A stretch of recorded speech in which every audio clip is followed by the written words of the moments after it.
think, hopefully, fingers crossed, we may have some new faces in the chat tonight. See it. Let's go, people. We've been live for 12 seconds. Let's go. Let's see that engagement. 12 whole seconds. Good Let's God. see that engagement. Yeah, baby. Let's see it. 0 dropped frames. I'm going to Zero say that drop every time frames. because I'd love to see 0 dropped frames.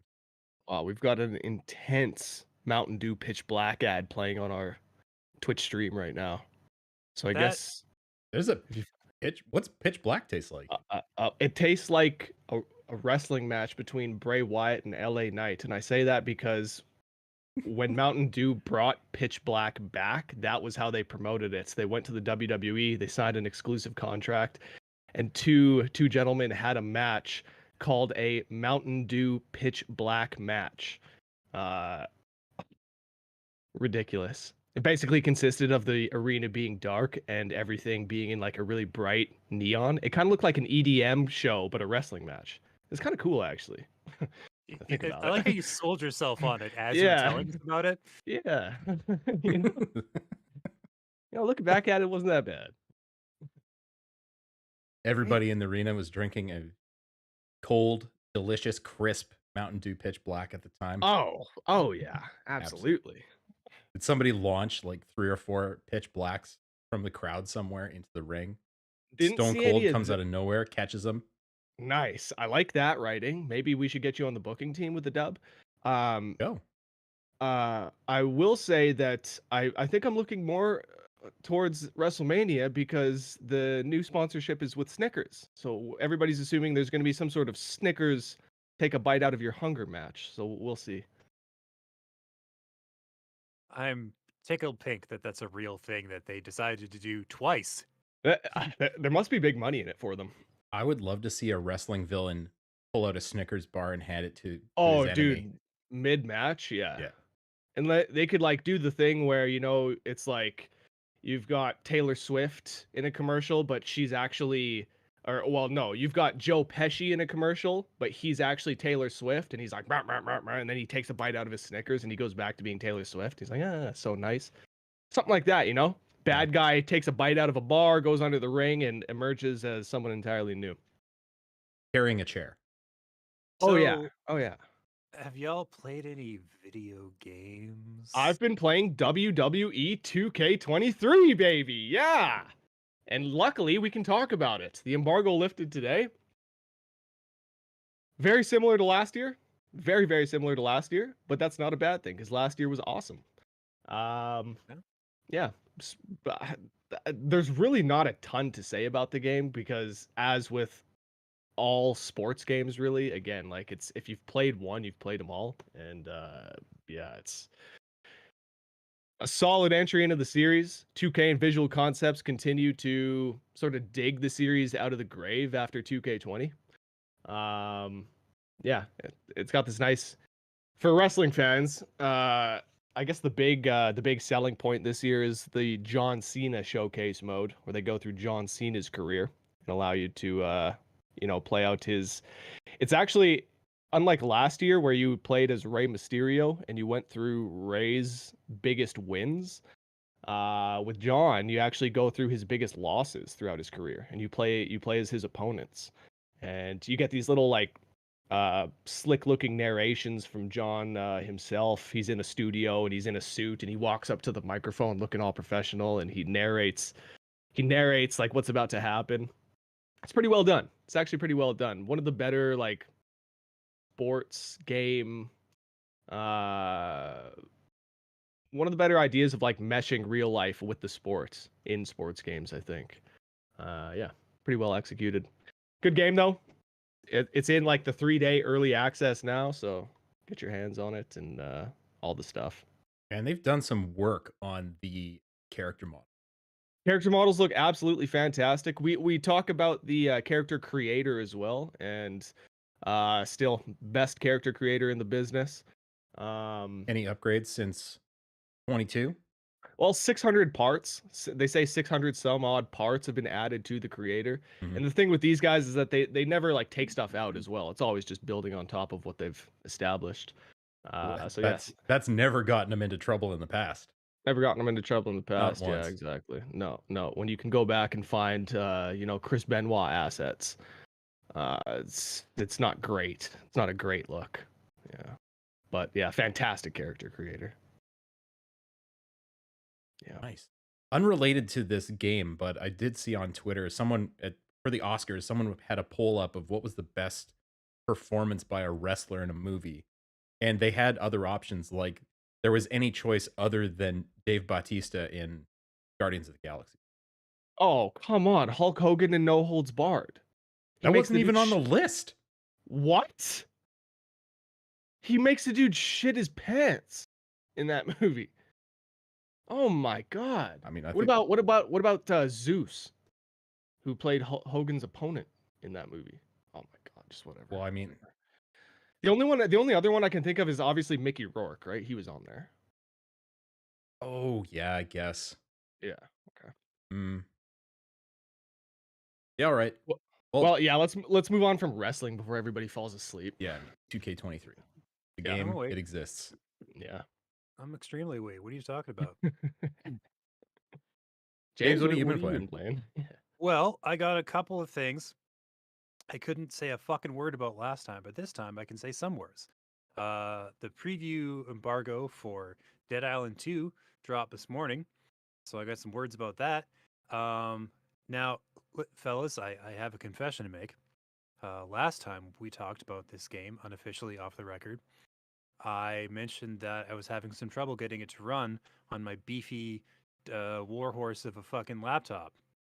Well, I Uh-oh. did a little testing. Maybe it's a problem with my fucking computer.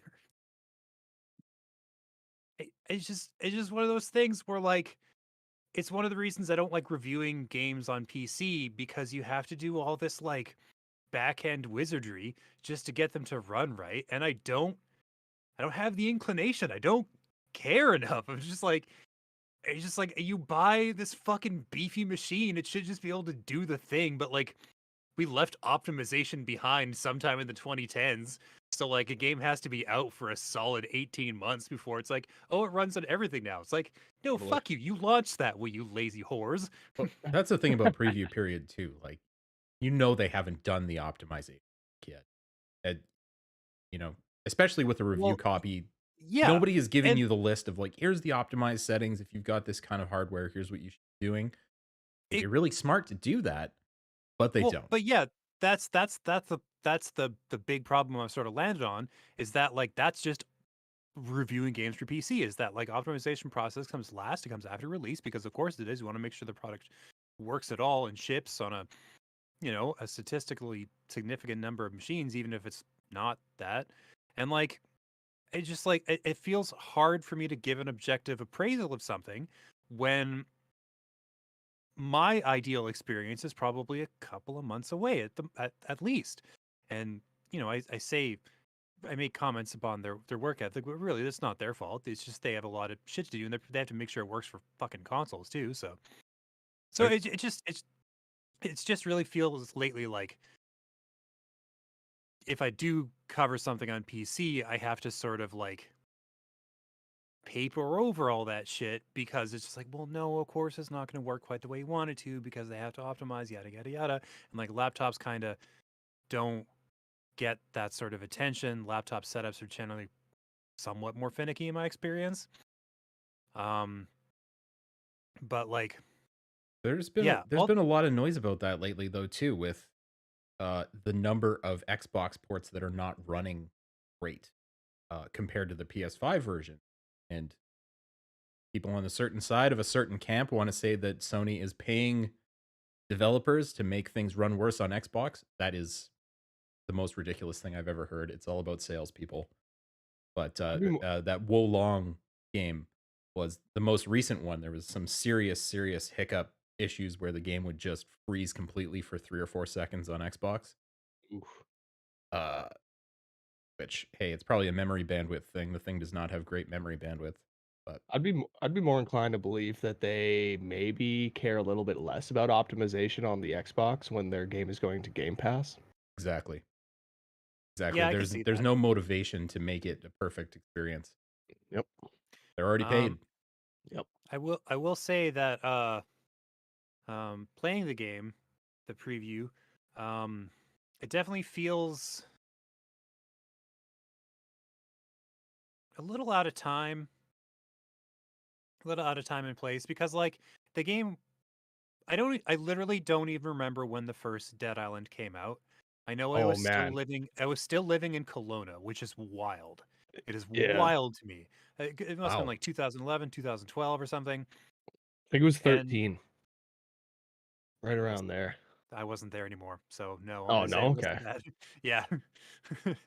uh and I know the sequel was canceled in 2015, and now in a month we're getting the sequel finally. And maybe it's just because it's a zombie game, but it feels kind of like a 2015 game, at least in its like design and its execution. The visuals are great. Like, don't get me wrong. Yeah. Like, if you've got the hardware for it, if you're playing on a console or whatever, it's gonna look fucking delicious. The way the zombies like break apart and shit like that, it's all procedurally generated. So like bones will like come apart or jaw bones will sort of like hang from the top of the head, and like when you bash people with like weapons and shit like that, like the body parts will break in different interesting ways. The Um, the weapon crafting looks pretty cool too. Yeah, this footage that Paul's got up right now, it looks great. oh Very, yeah, very This is visually appealing. cribbed directly from our friends at GameSpot. yeah. So, um, the weapons look cool when you customize them. Wolverine claws, Yeah, electrified. yeah. Also, is this game set in Florida? L.A. Okay. Mm, yeah, yeah, the hills. Yeah. I found maybe it's just because it's early days in the preview build, but I found that the combat certain things like the augmentations and the mods you could add on to it was just like they kind of matter a little bit, but they kind of don't, and it's kind of hard to determine what it is that's actually going to make a significant difference in your playstyle. Like you have all these little skills and perks and shit you can add onto your characters, and it doesn't feel like they make a huge difference in the playstyle. But it could be one of those things where it like starts small and builds, and that towards the end of the game it's going to be more pronounced, and you're going to be more of a like invincible killing machine by the time you get to the end. But like, boy, you are pretty squishy in the beginning. And Mhm. like, I think there's level scaling, which is not a great combination with that sort of like early level vulnerability. Basically, it means that like if you if you wander around and do a bunch of side quests, you'll get to a main area and it's like, all right, you have to beat these guys. They are way stronger than they were like an hour ago. So good luck, I guess. And I like hate that. again, if you've got the right combination of skills, or you're like you're moving properly, you know, you do it just right, you can definitely get through it. But like, fuck, man, is it ever frustrating? Especially because like sometimes your items, I can't confirm this because my testing was extensive and not that extensive, but it felt like when you used up items, sometimes they were just like gone even after you died, so that like you Mm. were in like some fucking trouble if you like were taking 6 or 7 tries to get through a place. Like for example, a boss just like a huge beefcake who like could do 200 damage per strike, and it's just very important that you never sit still. And they have a fucking dodge mechanic where it's like if you time your dodges just right, you get like health back or damage back or whatever. And it's like, this is a first person melee combat game. That shit is rude. Making me was like, oh, you just have to perfectly time your dodges. You can, of course, you can do it, but again, it just, you know, tough, man. That's all. Like I'm a scrub, self-professed, self-confessed. You know, I don't make any secret about that.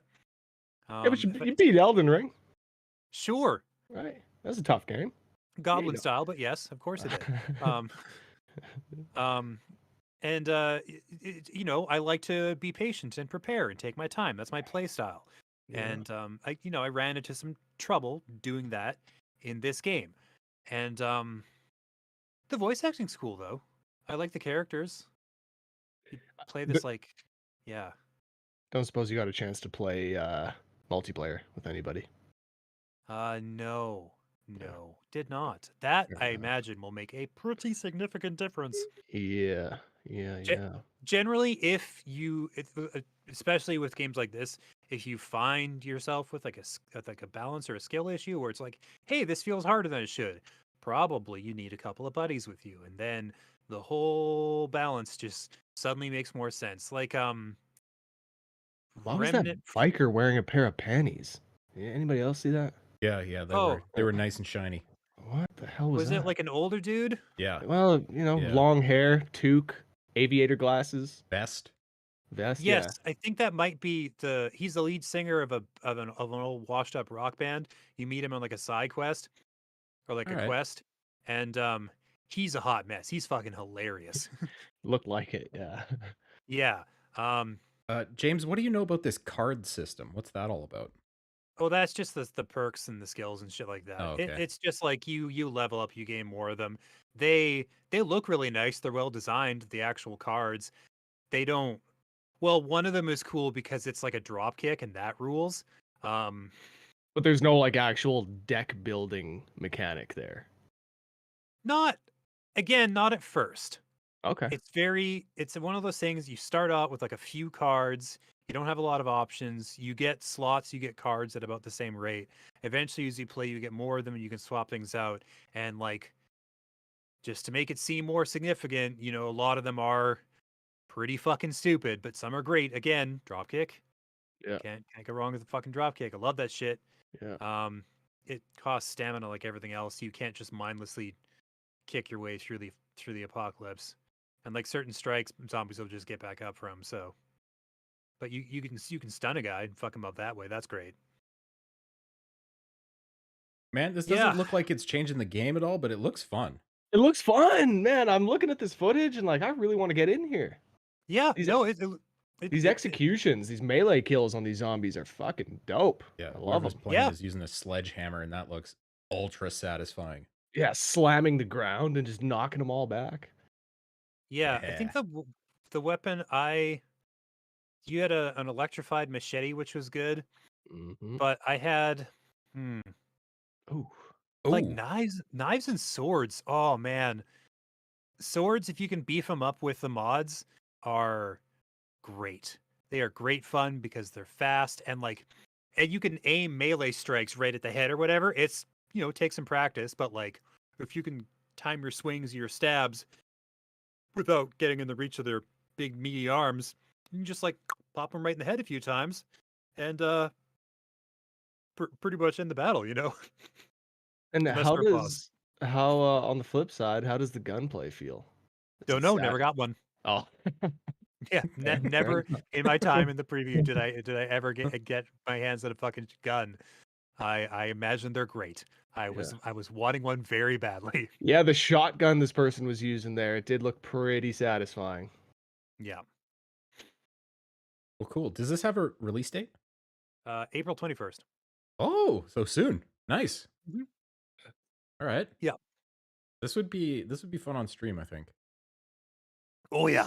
It's ooh, yeah, good call. All of us? Yeah. Is it gonna be on Game Pass? Oh, that's a good question. I don't know. I know. I mean, I was gonna say I think I'd rather play it on PC, but just like James was saying, if the optimization isn't there, I'm getting flashbacks to my nightmare review with Horizon on PC when they released the first one. Oh, yeah. I literally had to write up an article, a 300-word article explaining that the review was going to be late because the game was so broken. Yeah. Ugh. Yeah, it's one of those things where like I hesitate to be like, oh, it's definitely a problem with the game because like again, it's just my settings, my shit, just having some trouble lining things up. Yeah. And so I don't, I don't want to lay any judgment upon the fucking devs at this point. But I mean, like, it's one of those things where you're kind of gonna have to see what the review copies look like for one thing, Yeah. and really make sure that if you're gonna like, because I requested specifically if I'm gonna review the game to not review it on PC Yeah. because I just feel like I'm gonna have an unfair tint to it, Yeah, good call. and make sure that the person who's doing so has like an actual tower, like a desktop that they've Yeah. rigged up specifically for gaming. Uh, but I really do want to play it on PC though, because the modding community is going to be nuts with this one. They're Yes. going to have a ton of fun with it, I'm sure. Oh, yeah, yeah. Yep, no doubt. So yeah, it's cool. It's fun. The gameplay style I wasn't as compatible with, which I think was kind of a problem with the first one.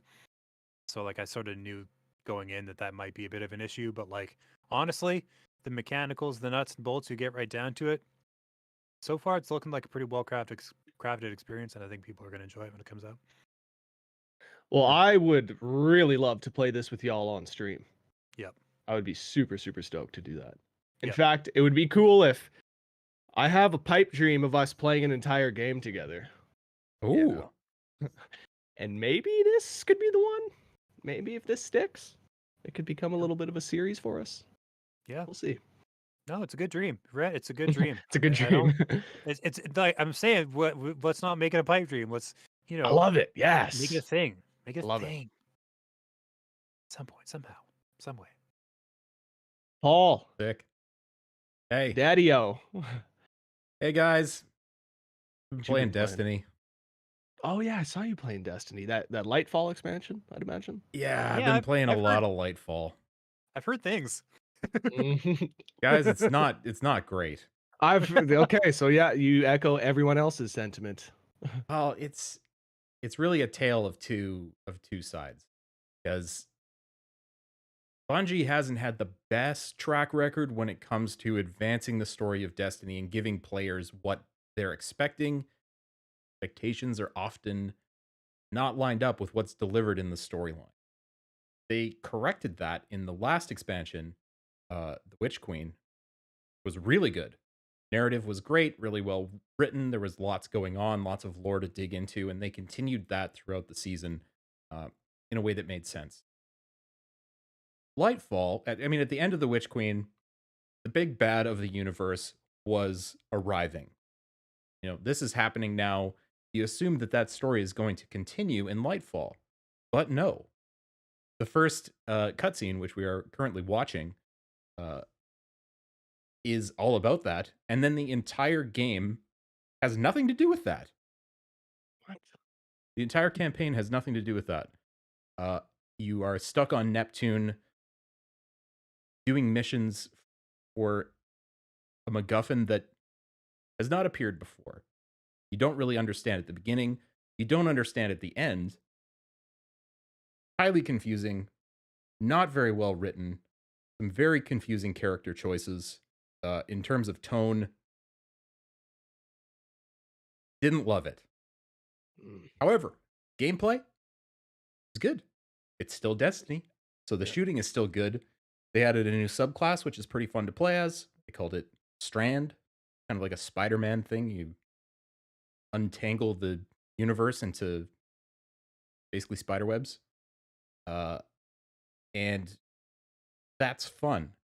However, what they also did, because the community was, as communities do, complaining that the general content or the moment-to-moment content was not difficult enough. Now, I'm pretty sure this is a very small subset of the people that play Destiny 2 that wanted the casual gunplay of running around in zones to be harder. They made that harder. So you get wrecked quite a bit unless you're at the power cap, which is pretty hard to get to. You got to play a lot to get to the power cap. And I don't know, they made it less accessible for a lot of casual players. But at the same time, they also made the raid easier.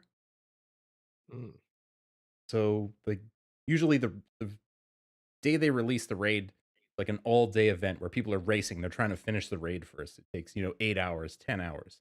They were done in like 2 hours on this raid because it was really easy. Oh no. Like, they compressed this difficulty in a way that I don't think makes sense. I don't know. I've got questions about why this came out this way. It feels like the gameplay or the story was kind of twisted to fit the subclass that they had created. I heard a rumor that the Oh. subclass was supposed to be part of the Witch Queen expansion last year, but it wasn't done. Mm.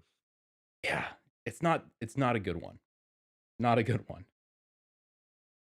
So if you like shooting things, it's great. Or if you haven't played Destiny in a long time, it's probably a good one to get into.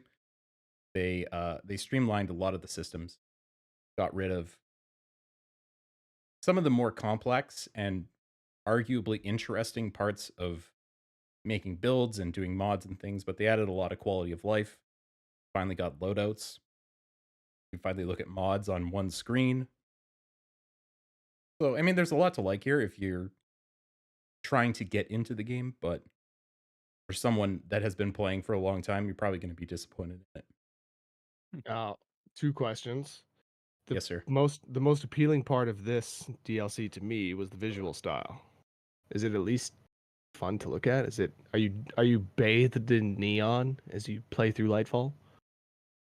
I had that same thought. I was like, yeah, this looks really cool. Mm-hmm. In practice, it feels, I don't know if this is true or not, but it feels like they've reused a lot of assets. Oh, I bet that is true. So, Uh, a lot of the interior spaces feel a lot like the content from Beyond Light, which is 2 expansions ago. Oh, And the outside feels a lot like older expansions as well. And it's kind of lifeless. Mm, Not my favorite zone they've ever created. But yeah, it's a little thin on the content front. There's one seasonal activity. There's always some activity that you do for the whole season that they make up story reasons to keep doing. Maybe they'll do some additional story stuff throughout the season, but to me, when you're making people buy the most expensive expansion you've ever made, there better be some friggin' content in that main campaign that meaningfully pushes the story forward. It's not there. yeah. Like the code that I got was the expansion and the seasons for the entire year, and that was $100. Yeah. whoa! The Insane. expansion alone is 50, and it is maybe like of actual content, maybe 8 hours, and there's a lot of redoing things. There's a lot of points where it's like, hey, do you remember that thing we already did one time? I bet we have to do that again to unlock some nonsense. I know why you're So, doing it. Destiny is all about replaying content, but mhm. man, you could have So used some additional stuff to do. that leads pretty well into my next question though, because I feel like Destiny 2 especially has become pretty notorious for removing content. Hmm. People have been unhappy about the planet, like entire planets just vanished. Does Lightfall remove any of the established planets? That's a good question. I don't think so. They might Okay. have moved some of the raids and things to vaults. Like they rotate the older PvP maps and strikes, which are the highly repeatable content, Mhm. season to season. And my understanding is part of that is because of the engine of the game. Like it just can't handle it Yeah. can't handle having that much stuff in the game, or it would take forever to load things. Yeah. Oh Um, man, yeah, I feel like Destiny 3 must be on the horizon once they've With- done the Yeah, next expansion. I'm with you on that. Obviously, Destiny 2 didn't release in the era of the PS5 and Xbox Series X and whatnot. But man, we are absolutely now in the era of SSDs. Yeah. And yeah, that excuse isn't gonna fly for much longer. Oh, the loading time is absurd. Really? Like it's Brutal. okay. It's okay on a PS5. Right. What I've been playing on. Okay. But to get to a new zone, you're looking at, I don't know, 20, 25 seconds. That is not good. That is really not good. But Given on a man. PS4, you're looking at over a minute. Oh, Easily. God. Easily. oh, Oh, I would turn the game off. I would Yeah, we're pretty just spoiled retire now. at that point, right? Just imagine, like, I can't believe that, like, Hogwarts Legacy. That's one. They're shooting. They're still the PS4 release date and I think the Switch release date is still on or in July. But yeah, the PS4 and the Xbox One release dates they just got pushed back, and it's just like why are people still developing for these systems at this point? there's enough current gen hardware out there now. There's 35 million PS5s Yeah. or something. Yeah. There's probably 8 to 10 Xboxes out there. Minute plus load times like that just Yeah. makes me sick. But anyways, the long story short is if you really want to see where the story of Destiny 2 is going, you should wait for this to be cheaper. Mm. Especially if you're not the kind of person who's going to play this all year, because they, you know, the Yeah. games as a service kind of thing, they want you to play it and play it and play it. I don't think there's enough moment to moment content to keep it interesting for an entire season. Especially in the last couple of years, Destiny has really felt like the kind of thing that you jump in, you play a lot for a few weeks, get towards the power cap, you get towards, you know, the end of the battle pass, the season pass, whatever, and you drop until the next season comes around because there's just not very much to do and it's a lot of repeated. Yeah. So if you want to see the story, wait for it to be on sale. But you'll probably miss a lot of the story because a lot of it happens in the seasons and you can't replay that stuff. Oh wow. Yeah, I think Boy, they've got to do really? a big rethink of this Yeah. thing when they come out with Yo. the next game. Seriously. Oh, that really doesn't sell me on this. We're just Oh, like, oh, dude, you missed the season. I don't want to do it. that last endorsement there, Paul. I'm out. I'm out. Yeah. Yeah, I mean, yeah, you'd have to be really in. Yeah. You know, I've been playing Destiny forever, but yeah. I mean, well, like you said at the start of this, like I'm sure very much so that it's still at the end of the day the best gunplay in gaming right now. It's still It's not even close. right. It's not close. It's still the most satisfying game there is to just get in there and pop off some headshots. Yep. Yep. But And add in the abilities and stuff, but you know, they've Yeah. got to rethink it when they get to the next version. yeah, So, you know, if you're somebody that's never played Destiny 2, wait for the inevitable sale where it's Lightfall and every other expansion that's ever come out. Pick that up for the $20 or whatever it is and Yeah. play through some of the story content. There's lots of good stuff. But buying it for full price, I don't know. yeah. Still have to write my review, but I'm feeling like this. It's a 6, maybe a 6. Ooh, Ooh. I gave Witch Queen a 9. That was really good. wow. So I mean, there you go. Like clearly, you're not just a hater. This is a bad piece of DLC. No, and I Well, don't want to say yeah. like I did not have fun playing the game because Yeah. it's still very fun to play. There's lots Yeah. of good, especially set pieces and campaign moments that are fun to run through. Just don't think there's enough of it, and they totally fumbled the story. Yeah, it sounds like what's fun about it is the mechanics that have already been established. The You know? mechanics that have already been established and the new subclass does change things The up. new subclass, okay. There's a lot of movement stuff, kind of like the Halo grappling hook. I was just gonna. So you said it was kind of Spider-Man-esque. Are you able to like swing around? Yep. On your webs? Yeah. Okay, Yep. that's cool. Yeah, especially the new environments will have little, green orbs floating around. It's strand energy. Mm, A lot of the story is focused around understanding what this is, and they never really get to the point where it's like this is why it exists. gotcha. Anyway, but you can swing around on the green orbs or just without green orbs. Burn your ability charge. So yeah, Destiny 2 exists still. All right. But like I promised, I also did play Call of the Mountain, the Horizon. Oh Zero yeah, game. yeah. Oh yeah. Sweet. I told you I would, and Yeah. I did. Pretty damn Excellent. good. Yeah. I was It- watching Linus from Linus Tech Tips play it, and he's a guy that like I don't think he's often impressed, and he was actually like pretty stunned at how It looks well, phenomenal. yeah, right, at how well it looks, and yeah. Yeah, it's the fidelity, especially of the characters. It was like, holy shit, this looks Yeah. like Forbidden West. Nice. There's no diminished quality as far as I can tell. It's just there's a little bit of aliasing on edges here and there, but Yeah. especially the big metal creatures flying around, very impressive. Very impressive.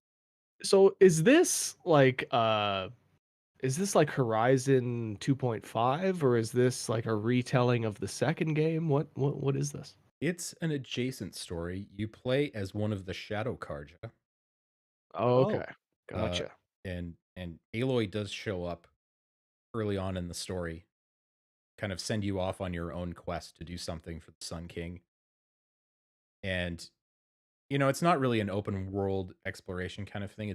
It's a mostly linear first person puzzling, climbing, platforming, bow and arrow kind of thing. So it's very much a VR game, but it works really well. Uh, Mechanically, I've been enjoying it a lot, especially the combat against some of the larger machines. The weak point and blowing things off of machines that is kind of the most fun of Horizon games comes over to VR really well. Uh, Feels great to play.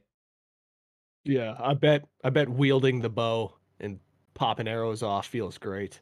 Oh yeah, and they know they got it right off the bat. As soon as you get a bow, there's a bunch of targets off in the distance, and Nice. you know it's very well tuned. So the first time you try to shoot a target off into the distance, you're either close or nailing it. And you're all right. This Nice. feels pretty good.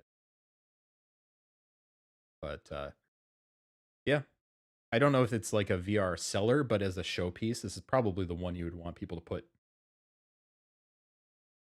to strap on and have a look at if they haven't played VR before and go, wow, that's pretty cool. Interesting. Not GT7? Well, GT's.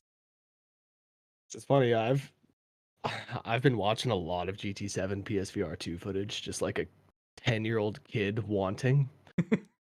And literally every comment is like, this is the greatest VR experience, period. Mhm. Yeah, everybody. People are so surprised. Everybody did think that it was going to be Horizon. It was going to be Resident Evil, but no. Everybody's like, if you get PSVR 2, GT7 is what you need to have. Yeah, I mean Um, it is outstanding. The reason I wouldn't say it's the first thing you would want people to strap on is the motion. Uh mhm. Unless you've got like a fan set up so it actually feels like you're moving a little bit. Yep, yep, It yep. can get a little disorienting. It's actually pretty wild how the fan trick, like with the Yeah. PSVR 1, the motion sickness, from what I understand at least, the motion sickness is way worse on the PSVR 1. And I Yeah, remember the first just time the I ever fidelity tried. on that thing. Right? Yeah. The first time I ever tried the fan trick, all motion sickness immediately went away. Crazy how, wow.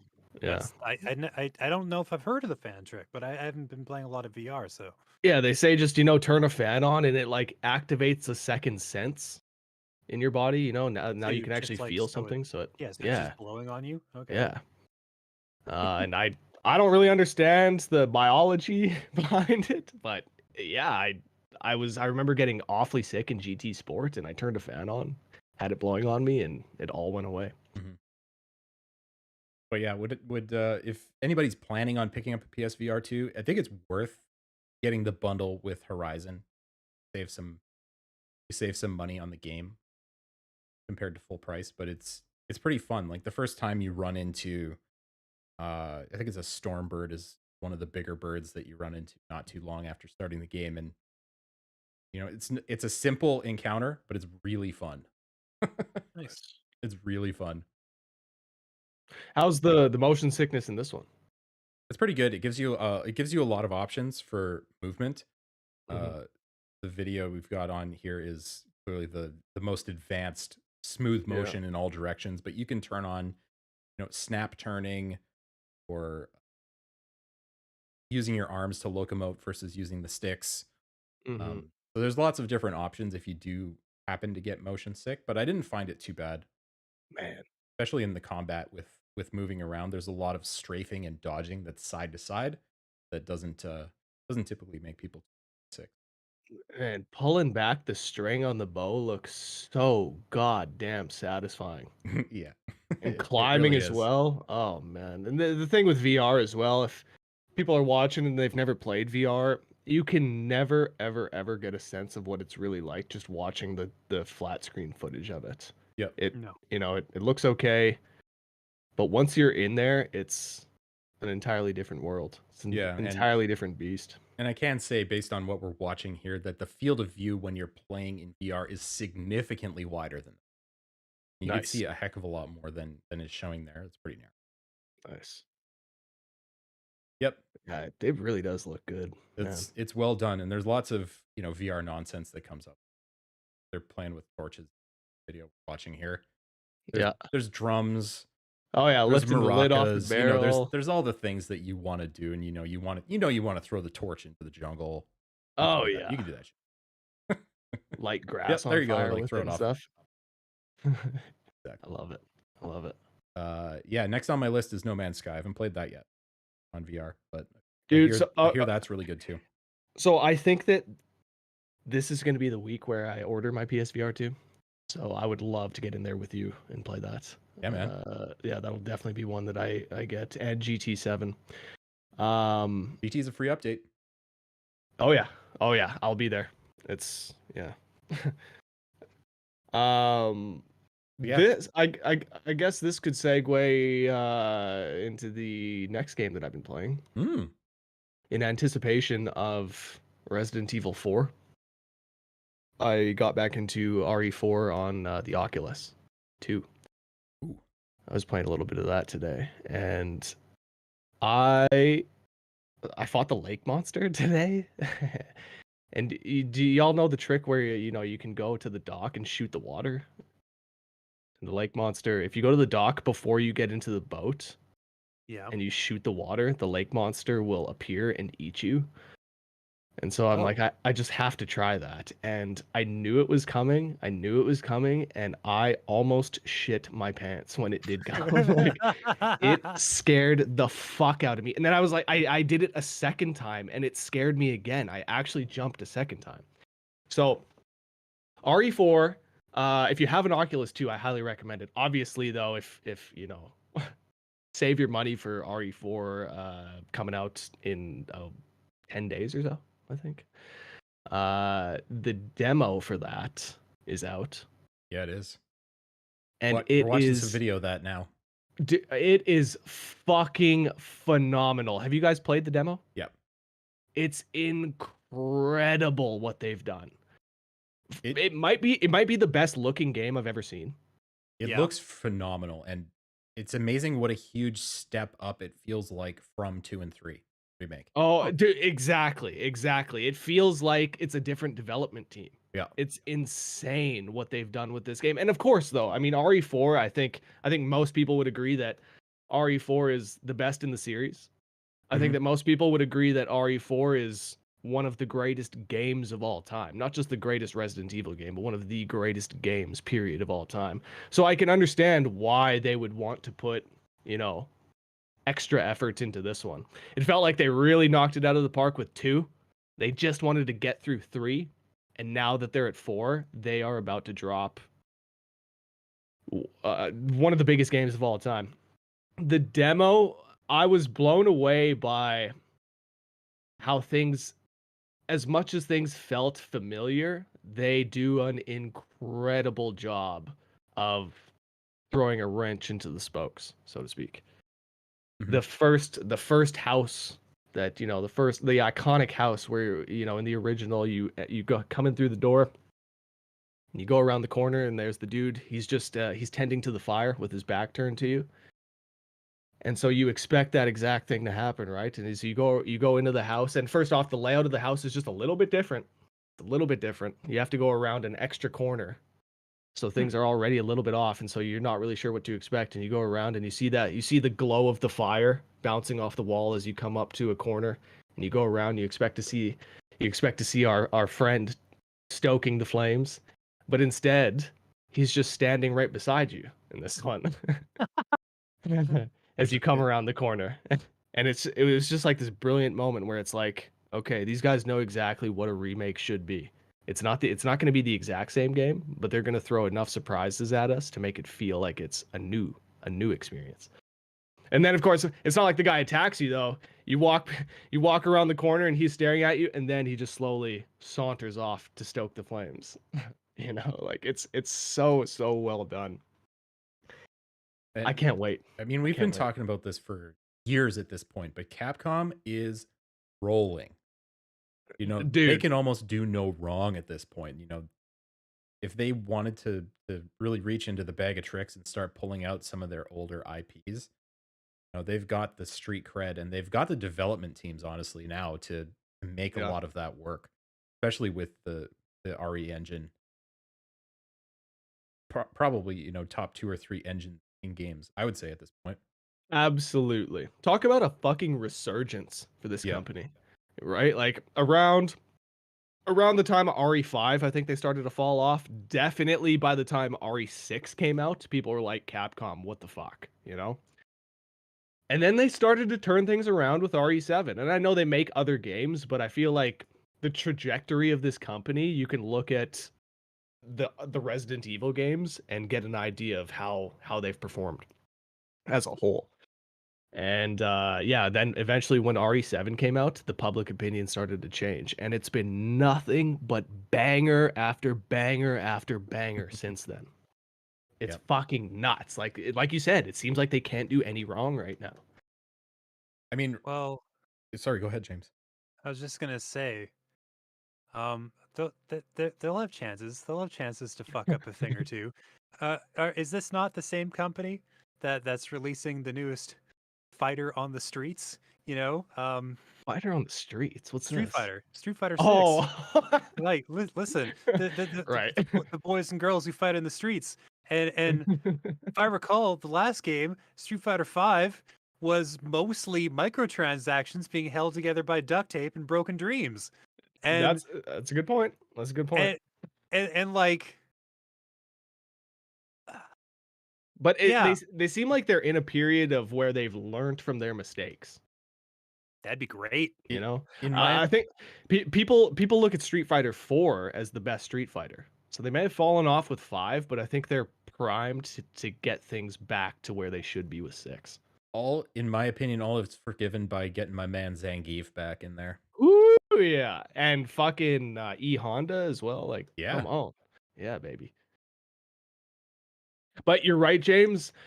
With 5, my best friend Alex, he is a massive Street Fighter fan, and he's like, I remember there being a point where he was almost in tears at how much DLC there was and how expensive it was. Like, Yes. no. You fucking monsters! I'm a man with a single wallet. Yeah. So hopefully, I mean, but like, I can't imagine that 6 won't be fucking chock full of microtransactions. Just a matter of pricing and Like, if it's fun. Like if if the costumes and the stages are cool and they're priced decently, then okay. like, yeah, if it's costumes, I don't give a shit. That's fine. Characters is a different fucking story, Yeah. right? Like, just Yeah. like you can't do that shit to us. Yeah. You can't. Uh, if you want to make a bunch of money off microtransactions, you do it with cosmetic bullshit that nobody cares about because people will care about it. Yep. 100%. Yeah, character DLC, you know, don't drip feed it out and charge a bunch. Put a decent number into the base game, give us 12, give us 16. And if you're gonna bring out DLC, it better be 6, 8 characters for a single Yeah. price. Yep. Absolutely. So yeah. What else y'all been playing? I can talk about the first 5 chapters of Bayonetta Origins. Oh. Okay. Yeah. Um, it's a very different experience, sort of. It is and it isn't. Because it's interesting. It feels like a Bayonetta game when you're playing it. There's like little touches that feel very familiar, like the way the battles are set up and structured, and the way new enemies are introduced, and the like Cheshire's combat skills feel very familiar in like the way they're executed and the way they're unlocked. But like tonally, this is as different from Bayonetta as it could get and still be part of the same franchise.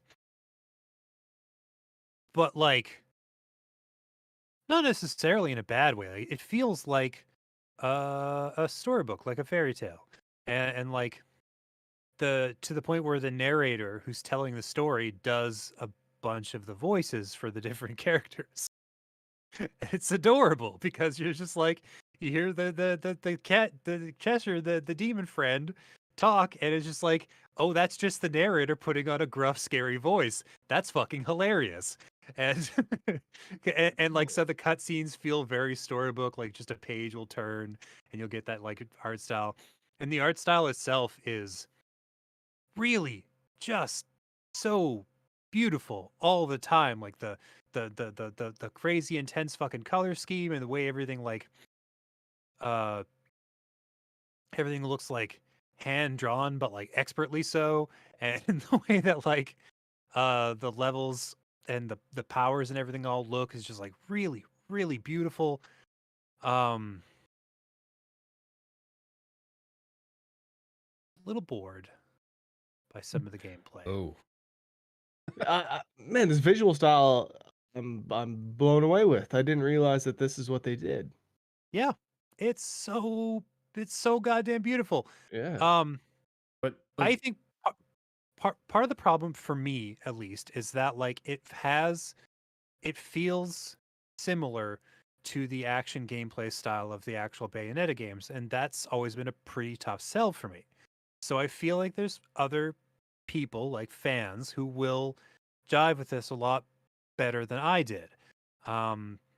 Which and I understand that, you know, the combat is it's a very specific type. It's not going to be for everybody. It wasn't for me, but like it's approachable, it's customizable, it's forgiving.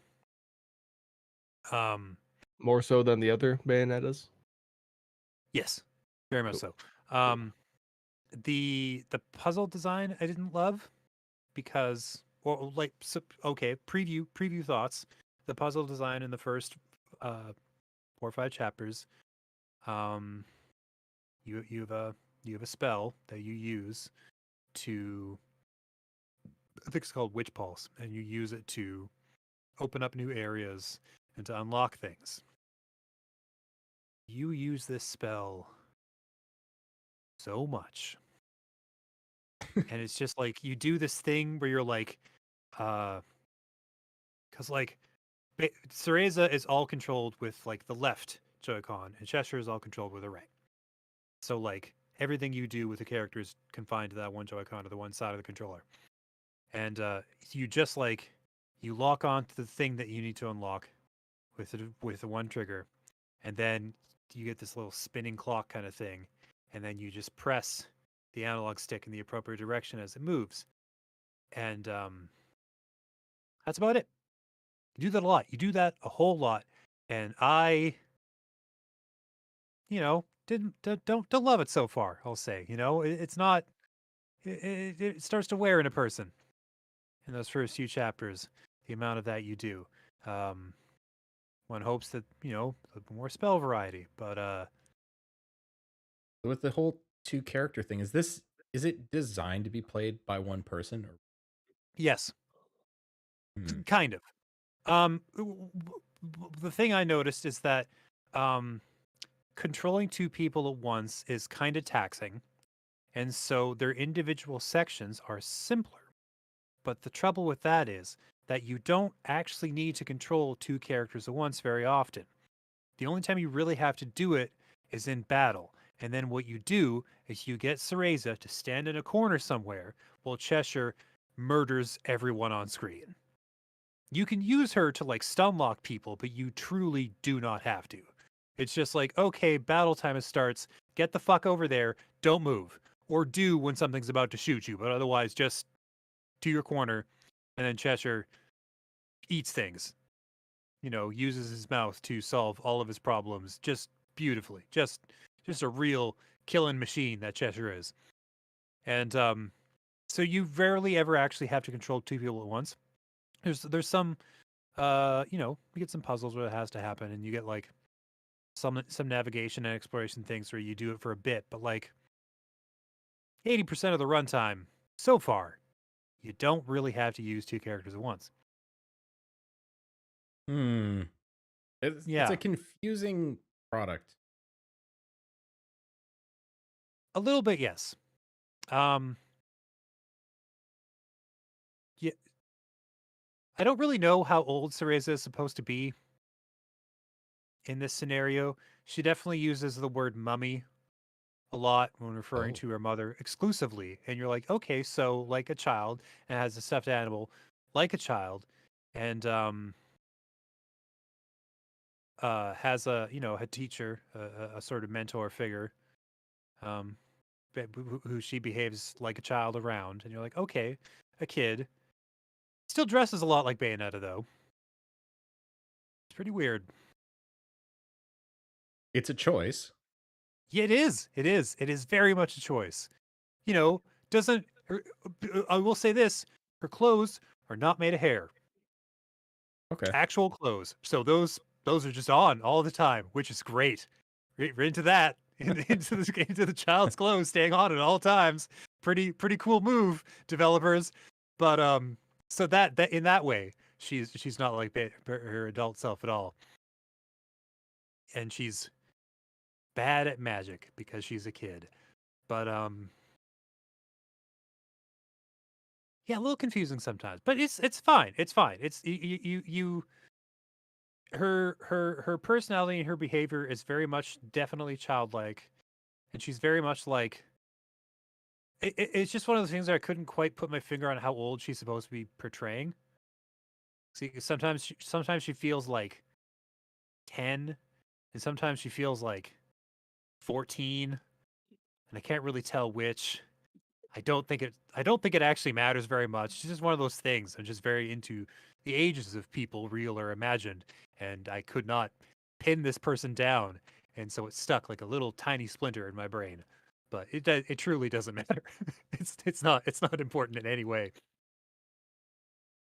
I feel like games in general have gotten a little better about delineating what age category characters are.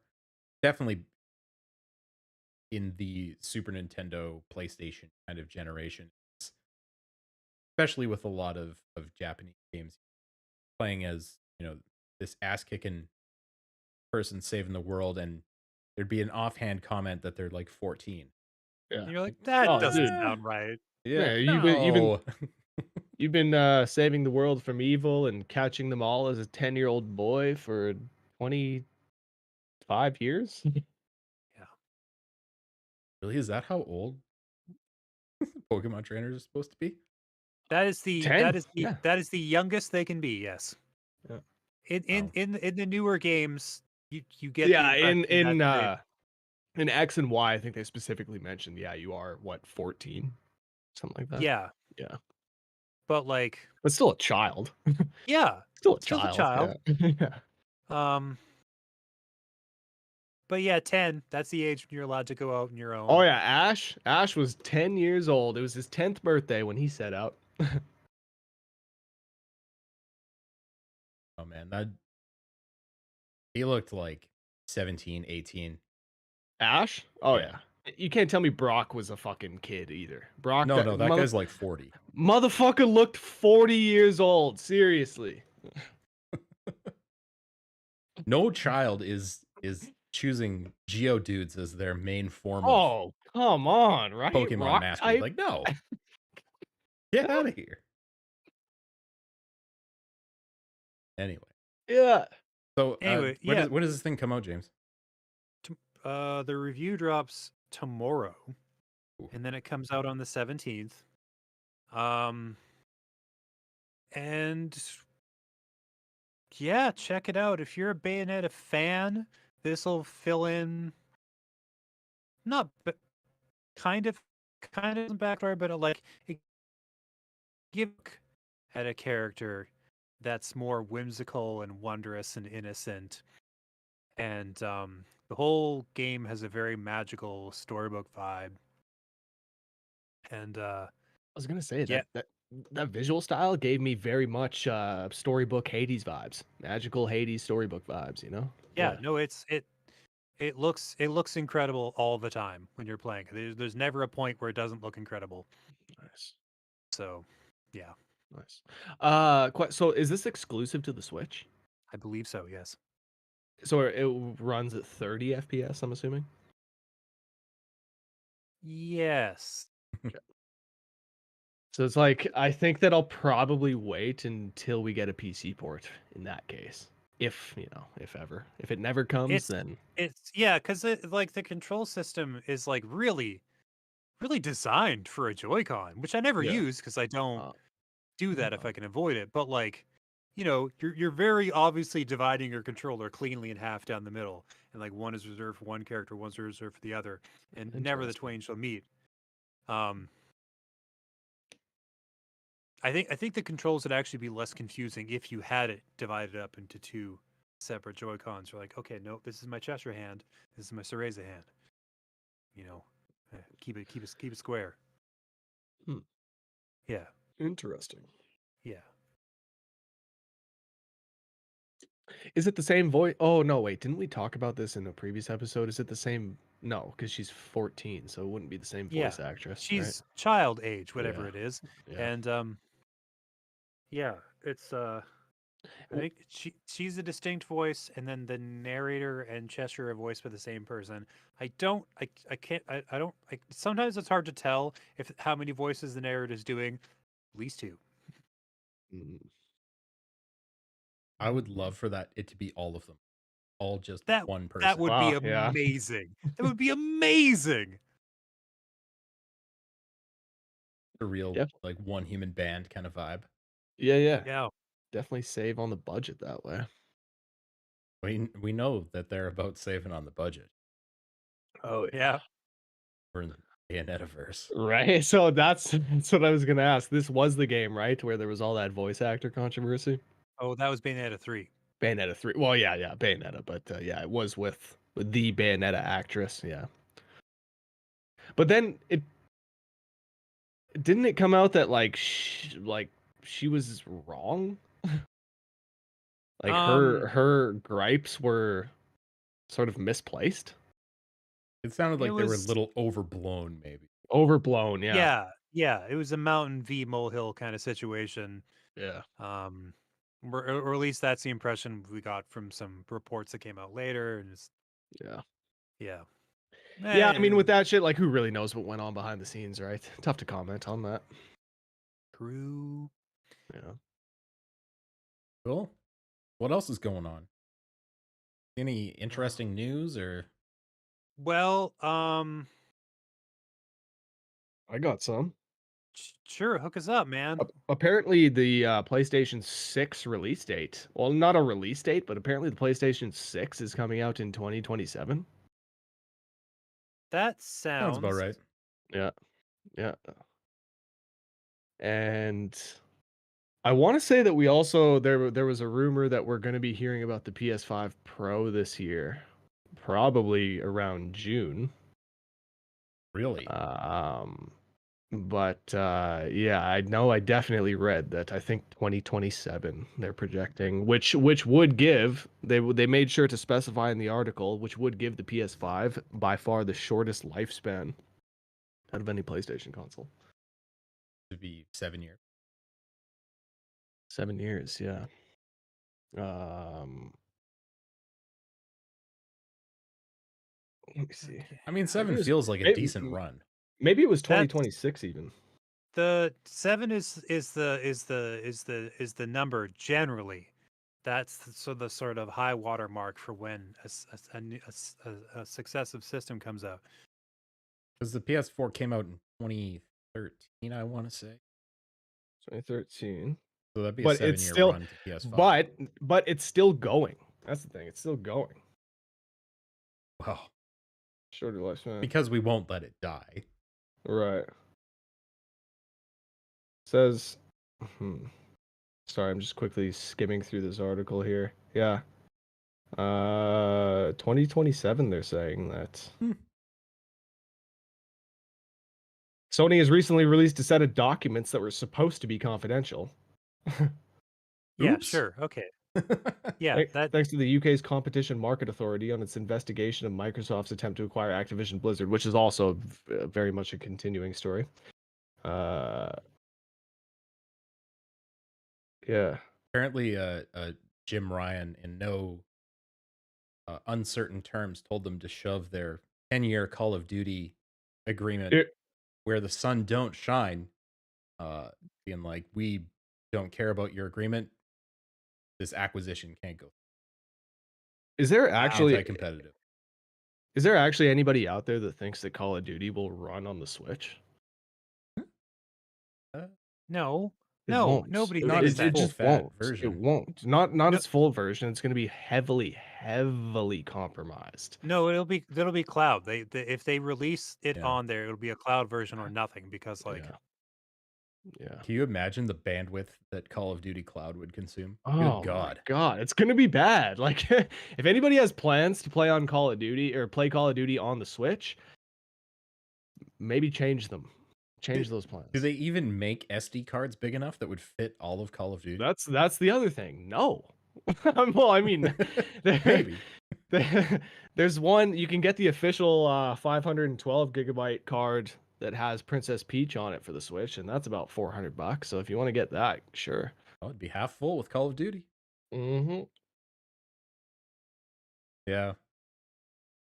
I don't know. It feels like 2027 feels like a decent timeline. It also feels like about the right timeline for whatever Naughty Dog's doing next. Ready. PS6. yep. Yeah, I think people need to keep in mind that technology obviously moves faster today than it ever has before. And so 7 years with the PS5 will be equivalent to 10 years with the PS4. Or Oh, it's gonna feel old. right? It's gonna be, yeah, absolutely. Absolutely it will. Already, I mean, they've just released a few PC upgrades. Ryzen just dropped their new CPUs, their Ryzen 9 79 series. And like it absolutely blows anything that the PlayStation 5 or the Series X is doing out of the water. So yeah, I agree with you. I think 7 years is probably a pretty fair. I mean, it blows consoles out of the water, but can you get the settings right to make it do that? Well, that's the thing. Like, not only, of course, it blows the CPU that's in the PlayStation or the Xbox out of the water, but a CPU in a computer is only one component. It's only one small. Well, I shouldn't say a small part, but size wise, it's only one small part that you add to your PC, on top of 1,500 to $2,000 worth of other equipment that you'll need, including a fucking case. Yeah, like there will never be a time where console gaming isn't more convenient, but man, are we ever going to get a time, are we ever going to see a time where console gaming is on par with PC? No. No, It's basically no, it's but- basically like in Jeez. that little window when the PS5 like first released, it may have been on par with, mid to higher end gaming PCs, but within 6 months, the new tech comes out and true, but like, what does a high-end graphics card cost? Like, it's upward of $2,000. $2,000. Yeah, if you want to get one of those 40 series cards, you're looking at a minimum 1,500. That's insane. Fucking insane. Fucking insane. Yeah, I can't argue that. The number of people who are swayed by that kind of proposition is fewer and fewer and fewer the higher they push their profits and and the cost of these things. You're Yeah, not even the average person, but a pretty hardcore gamer. You're looking at, do I want this $2,000 40 series card, or do I want a PS5, an Xbox, and a Switch and a bunch of Switch, games? yeah. Yep. I don't know. Yep. Seems like a pretty easy call. That's very fair. You still have money left over to go to Mickey D's and maybe go see a movie or two. Yeah, I couldn't agree more. Make a big splash. Skip the McDicks and go straight to Buffalo Wild Wings. Ooh, nice. Well, yeah, if you're buying a PS5 versus that fucking 4090, you're definitely gonna have money for Buffalo Wild Wings. Yeah, yeah. We talked about this 2 weeks ago, bit about the Last of Us show. Yep. You guys been keeping up with it? Sure have. Yep. Well, I still have 2 episodes to go, but boy, I'll tell you what, after that episode 7, it's gonna be it's tough for me to get through the rest of the series. I don't think I've seen a more boring episode of television. Really? Dude, episode 7 where they do the what the fuck was the DLC called for the first game? Left Behind. Left Behind. So they did that in an episode, and I was literally crying at how boring it was. It was unbelievable. But yeah, it was awful, awful. Well, I disagree with you completely, Rhett. Yeah. No, I know. I'm sure. I'm sure there will be people that do, but I know IGN loved the episode.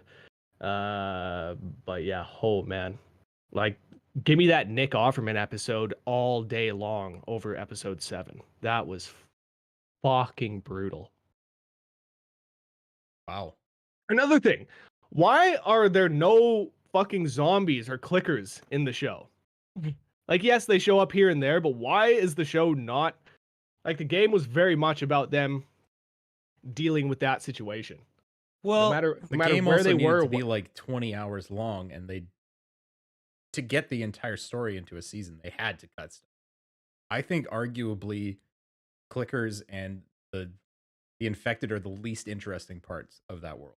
but yeah, so they're, then they're, people will often like from what I've seen in reviews, people are always talking about how when the fucking zombies and clickers are on screen, it's the best part of the show. And I agree. well, that's the thing.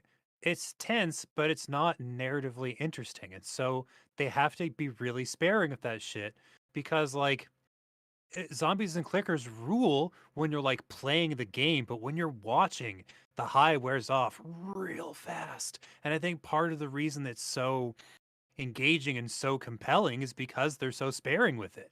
If it was just like Clicker City all day, you'd be fucking bored of those things. I promise. Yeah, I feel like it'd be It's too just much like The Walking Dead. But they're yeah. far they're not hitting the mark. They're not hitting the minimum threshold that they should be hitting. They're Well, that's definitely a matter of like divisive opinion yeah. where you get Yeah. like, well, some people are like it should be all zombies, and I'm like, some people are like, I don't think it should be all zombies, but I'm just like there was no better part, and I haven't seen the last 2 episodes, but there was no better part in the entire first season here than when the big fucking bloater crawls out of the ground. And I don't want to spoil anything if you haven't seen it, but yeah, there's that I think it may be episode 6. yeah, I Yeah, will. that was awesome. Yeah, Awesome. that I episode will. in general was Yeah. fucking gut wrenching. Yeah. And Yeah, there's some episode pretty 8's the raw same. shit. There's some pretty raw shit in 8, and some a little bit less, but still some raw shit in 9. But yeah, 8 for sure is like it's a Yeah, lot, man. It's a whole fucking lot. it's Yeah. interesting. Like in this show, they have the benefit of knowing where a lot of story beats end up going. They can lay a little bit more groundwork for uh, character development, which I find very interesting. It is mostly following the track of the game, like the major beats are the same, with some changes here and there. But I don't know. I feel like they're doing some heavy lifting for later seasons. I could definitely see them going into season 2 not being part 2 right away. Some intermittent content that happens between the 2 parts as far as the games go. To Yeah. maybe to bridge that gap, because I know Rhett, you especially felt like it was not earned in part 2, a lot of what happens. Absolutely Maybe not. they're planning to go there. Absolutely not. But I disagree with you just because Pedro Pascal is one of the most sought after actors in the world right now, and I don't think he's going to have the time to be around for more. Yeah, I mean, we'll see. We'll see for sure. Like Mandalorian is going to consume a lot of Right? his time. Disney has the Mandalorian, infinite money truck, so infinite money truck, right? As if he's not making more money with the Disney shit. And like not only that, but like other projects. Like again, he was my favorite character in Game of Thrones, and I think a lot of people like he really he's started to blow up after that show, he right? slays in everything. Dude, he's unbelievable. He's absolutely unbelievable. You know what? And But you know what really gets me about this show in particular is because The Last of Us is so much about the connection between Joel and Ellie. The 2 actors who are most important to that do a phenomenal job of building that with not a lot of screen time to do it. The game has 20, 25 hours to make that connection make sense, and they're getting it done in very limited time, especially when things are getting intense and those two are making eye contact and looking at each other. It's incredibly believable. I think they're both doing a phenomenal. Yeah, I mean, I can't argue that. It's definitely got that crisp HBO touch to it. Yeah. It's shot well, it's directed well. There's no denying that.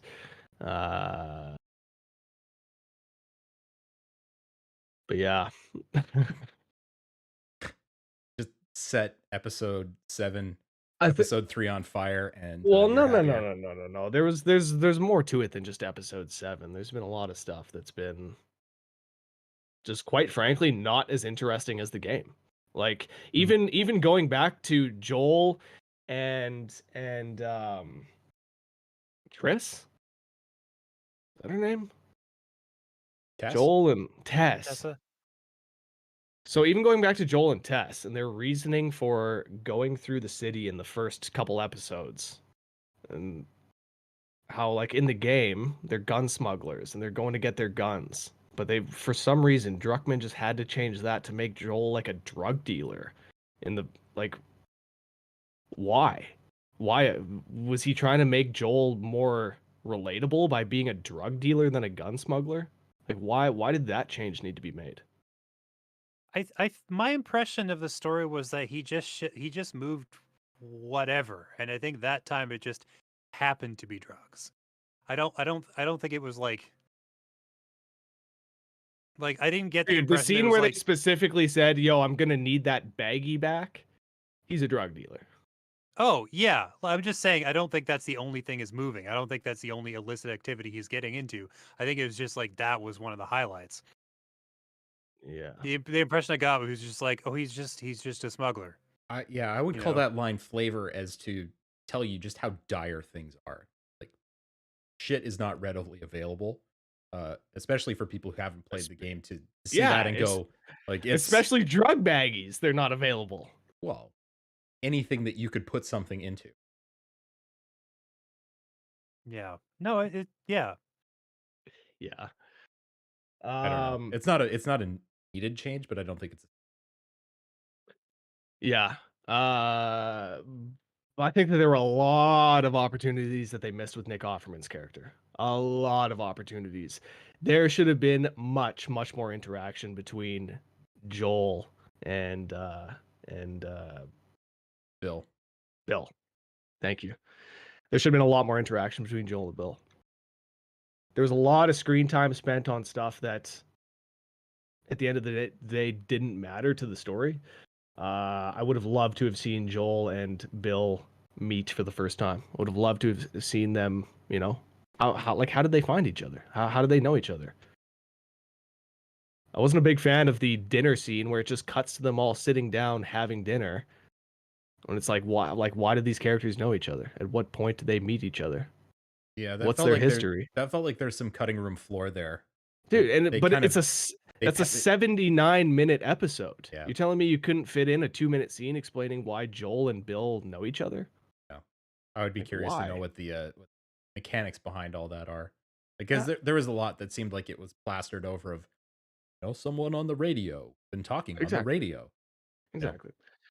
Yeah. But like I said, give me that episode all day over that episode 7. Holy shit. Those two just in the mall, like, oh my god. Kill me. Kill me. Fun fact, that mall is like 10 minutes from where I grew up.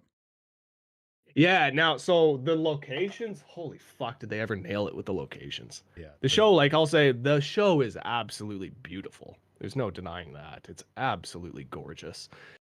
And yeah, they nailed it with the locations. 10 minutes from where you grew up, eh? Yeah, that mall is right across from where I went to high school. Fuck. Nice. Is it still going? Is it still No. active? Is it no? No, it was like it was pretty much dead even when crazy. 10 or 15 years ago, But it's still standing.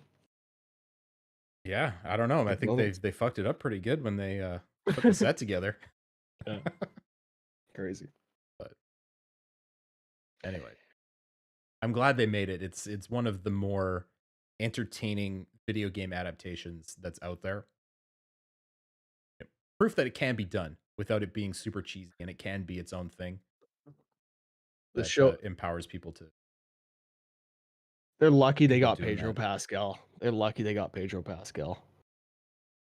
Yeah. Who did I see they were thinking about casting? He really sells it for me. Shit, I wish I could remember who they said they were planning to cast, and I was like, really? No, I don't think so. That would Maybe not fly. David Boreanaz? No. Mm, Anyway, LL Cool J? I'd watch Ice-T. Ice-T is Joel. Yeah, I'd be into that. That'd be a whole vibe. Anything else we should be talking about here, fellas, or should we get the heck out of here? I saw that they've released a very short gameplay trailer for that RoboCop game coming out in September. Oh, really? Yes. It's just it's a first person thing. You've got like the scanner where you're like checking objects out and stuff like that. It's the heads up display is very much like feels very RoboCop. Apparently there's no head bob when you move around, and he just sort of walks instead of runs. So it feels very much like him sort of moving around this nasty version of Detroit. It's and like the kills are really really gooey. Like when he's like blowing people away, it's just like fucking pops of blood, just like as just like fucking laying people out with that crazy pistol of his. It, And this looks like what Cyberpunk should have been. yeah, Yeah. Yeah, like this looks yeah, dope. yeah. I don't know. It's we saw like one teaser trailer and it just sort of went under the radar. And this looks great. Apparently it's coming out this year, but we'll see. It it's like, I'll be a RoboCop. Fuck yeah. Yeah, I'd buy this for $1. Dude, seriously. Oh yeah. Man, remember the first time you saw RoboCop and you saw that big ass robot come into the office building and blow those motherfuckers away? Man, I Now that's was probably like filmmaking, 7 years old. Oh god, just the best. Just the best. Yeah, this is sweet. Is this coming out this year? Apparently.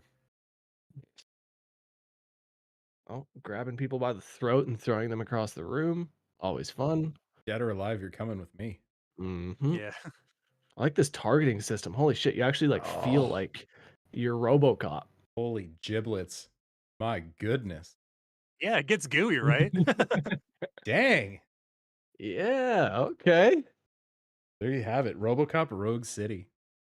I really Legit. hope that those blood effects like stick. I hope the blood doesn't disappear. So by the time you get through a room of baddies, it's just a fucking mess of blood and guts. That would be on brand. Yeah. And if this goes well, that means they can move on directly to doing like Total Recall, Starship Oh, yeah. Troopers. Oh yeah. Yeah, they could just be like the Verhoeven guys. They could just make a bunch of Verhoeven games. That'd be so sick. 100%. I was thinking about that not that long ago. I feel like Verhoeven is someone who understands how to make art, and it's almost like a lot of these movies were his protest against the era in which they were. Yep. It's brilliant stuff. The Starship Troopers is just about how autocratic militaristic fascism type governments are really fucking bad. And he made a bunch of the uniforms just like actual SS military uniforms, and people still missed it on the first viewing and the second and the third. It's just like I think he said in an interview himself, it's like it's not subtle. Like it's not subtle at all. I'm doing my part. Yeah. Yeah, no. Smart man. All right. Well, this has been a good time here, fellas. Glad we played some games. Looking forward to what's next. Brett, if you get some VR going. Let's play some. Yeah, I'm gonna order it tomorrow. I think Nice. it should be here by the end of the week. James, what's up next for you? Or Bayonetta? Yeah, Second run maybe a through? bit of that. I don't know about yeah, I don't know about that. I'm looking forward to the fucking Advance Wars games coming up next month. That's gonna be great. Oh yeah. Ooh, nice. Looking forward to the Mega Man Battle Network collection coming out in April. Sorry. Now about you that? said Advance Wars plural. Yeah. There's more than one coming out next month. It's 1 and 2 in a collection. Oh, okay. Gotcha. Yeah. Cool. I guess we should also mention that Starfield got a release date again. September. Yeah. Yeah. Yes, it did. Yes, it did. But we were talking about how developers might not feel inclined to put as much effort into Game Pass games. I think that obviously with Starfield, given that it's first party, I think that this is probably a safe bet to go ahead and play first day. I mean, no, hold on, no, I have no doubt. I have no doubt that it's just going to be Fallout, Elder Scrolls in space, and with Yep. that will come its fair share of bugs and glitches and whatnot. But Bethesda jank. Bethesda jank is a term for a reason, and I entirely expect that to be present in Starfield. Day I- 1, day 100, day 500, day 1000. I'm I sure there's think- going to be that Bethesda jank in there. Listen, everybody, it is your civic goddamn duty. If you have capture cards, if you have the ability to record extensive video footage, when you play Starfield, you turn it on and you leave it on because you are going to capture some incredible moments. That's a Sort good of things point. that That's like, a very good point. I'm absolutely gonna do it. Like, I'm probably not even gonna be reviewing the game. That's probably gonna go to some, I don't know, other fucking big shot in man. the ranked. Oh yeah, anything on Game Pass, I ain't touching. Yeah. Why would I? Yeah. But like, I mean, unless but you're like, gonna throw man, me I'm a gonna little. record all of it. There's gonna be some amazing shit in there. Yeah, that's a great call. I'm gonna do the same. I'll make sure to plug in my Xbox to the capture card when I'm playing it. It's also interesting, Sony's been really quiet about release dates for this year, and I think they were waiting for this moment. I think there's a significant possibility that one of their big shots, Spider-Man 2, something like that, Death Stranding too. day and date. Yeah. With Starfield. Yeah. Spider-Man 1 came out in December, if I remember. That's probably a good call on Spider-Man. Hey, you got to figure that game is pretty much ready to go. Yeah. Spider-Man 2, yeah.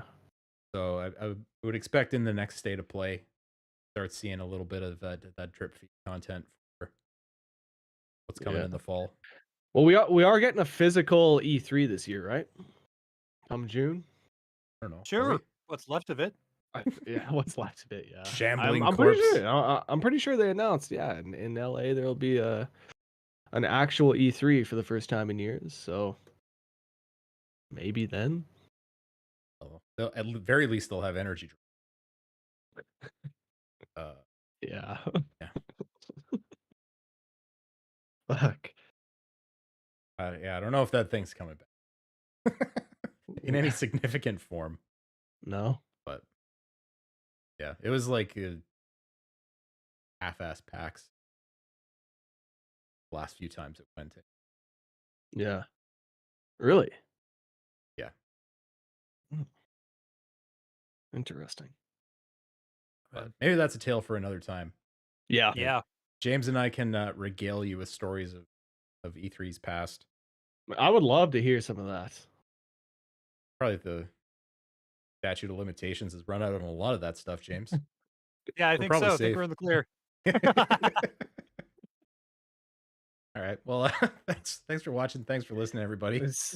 Statute of limitations. Yeah, that's what we call foreshadowing. A little bit of a cliffhanger here. Yo, yeah, Yeah. seriously, tune in next time. Holy shit.